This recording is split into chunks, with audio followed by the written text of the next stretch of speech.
30 ans, on fait ce métier de principalement restructurer des immeubles obsolètes, ce qui est le cas de cet immeuble, puisque c'était l'ancien siège de la Caisse régionale du Crédit agricole de Saint-Étienne, construit dans les années 70, et qui était une véritable passoire thermique, et qui ne correspondait plus au nouveau mode de travail de la Caisse régionale. L'idée, c'était bien sûr d'avoir des façades, une enveloppe qui soit la plus performante possible. Le projet qu'on a proposé gardait l'histoire du site. On souhaitait conserver son identité, mais c'est un immeuble des années 75, or on est dans une zone sismique. Donc il fallait qu'on transforme d'un point de vue structurel en respectant les règles sismiques.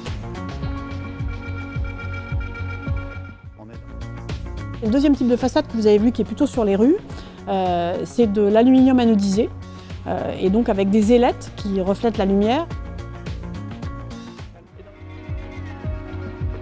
Ces deux façades contrastent entre cet octogone qui est devenu un cylindre et les façades extérieures qui, elles, reflètent la lumière et qui sont finalement assez simples dans la finition parce que c'est de l'aluminium anodisé.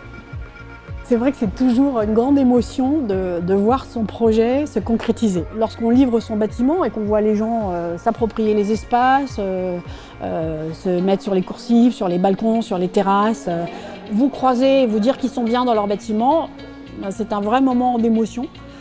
Et c'est notre but d'architecte et notre responsabilité d'architecte, c'est de construire pour la vie qui va avoir lieu dans nos bâtiments.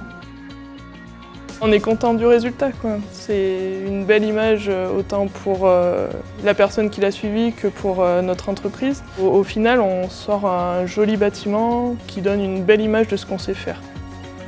C'est une certaine fierté de faire un chantier de cette typologie-là. Il y a eu une bonne collaboration avec l'architecte au niveau des études. Il y a eu une bonne collaboration avec le bureau d'études façade. Le retour des utilisateurs, a priori, est bon. C'est déjà bien.